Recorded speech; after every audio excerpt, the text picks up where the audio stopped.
भगवान कृष्ण ने जीवन के विभिन्न पहलुओं के बारे में अपने विचार भगवत गीता में स्पष्ट रूप से रखे हैं।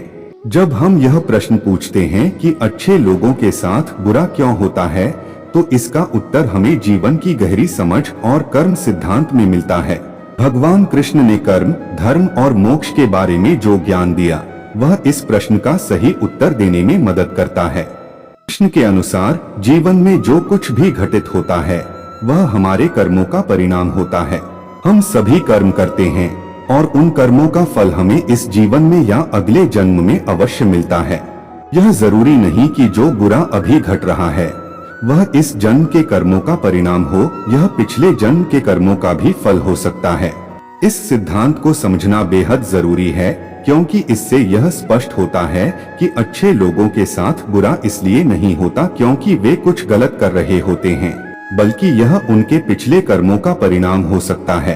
कृष्ण ने अर्जुन को गीता में बताया था कि हर व्यक्ति को बिना किसी अपेक्षा के कर्म करते रहना चाहिए। कर्मफल की चिंता किए बिना सिर्फ अपने कर्तव्यों का पालन करना ही जीवन का सही मार्ग है। अच्छे या बुरे परिणाम से ज्यादा महत्वपूर्ण है कि हम अपने कर्म कैसे कर रहे हैं।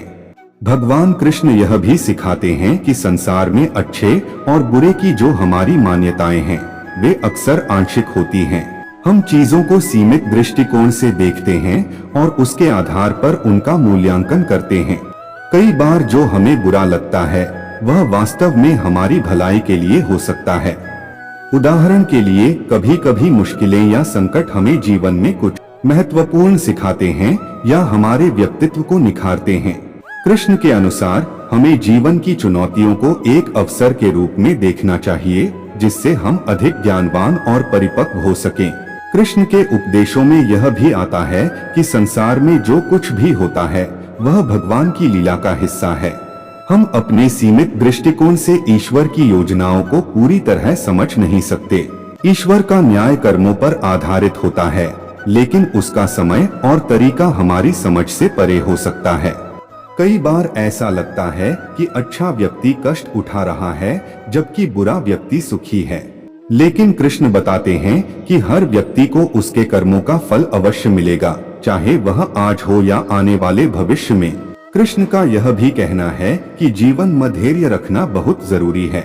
जब अच्छे लोगों के साथ बुरा होता है तो उनका धैर्य और भगवान में विश्वास ही उन्हें सच्ची शांति और समाधान की ओर ले जाता है। कृष्ण ने अर्जुन को समझाया था कि जीवन में संघर्षों से बचा नहीं जा सकता, लेकिन अगर हम भगवान में आस्था रखते हैं और अपना धर्म निभाते रहते हैं तो अंततः हमें मुक्ति मिलती है। कृष्ण ने अर्जुन से कहा था कि वह किसी भी परिस्थिति में विचलित न हो, चाहे वह कितनी भी कठिन क्यों न हो। हमें यह समझने की आवश्यकता है कि जीवन में आने वाली कठिनाइयां हमारे लिए एक परीक्षा होती हैं। ये परीक्षाएं हमें मानसिक, शारीरिक और आध्यात्मिक रूप से मजबूत बनाती हैं। अच्छे लोग जिनके साथ बुरा होता है, वे इन परीक्षाओं से गुजरकर और भी मजबूत हो जाते हैं। कृष्ण यह भी कहते हैं कि भौतिक सुख और दुख क्षणिक होते हैं, जबकि आत्मा शाश्वत होती है।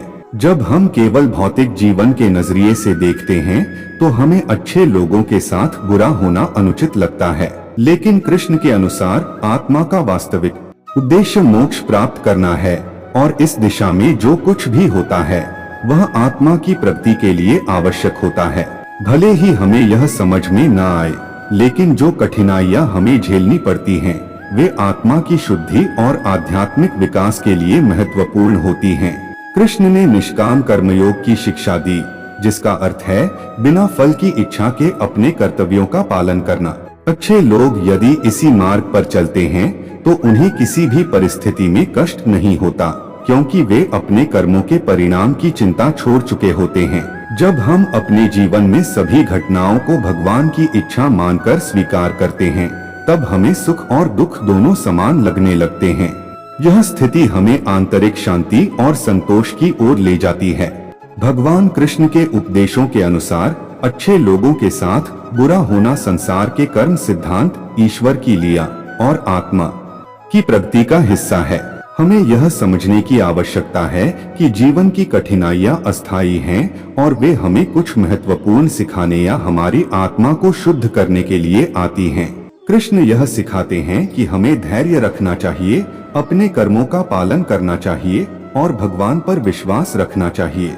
जब हम जीवन को इस दृष्टिकोण से देखते हैं, तब हमें समझ आता है कि अच्छे लोगों के साथ जो बुरा होता है वह उनके आध्यात्मिक विकास का एक महत्वपूर्ण चरण है।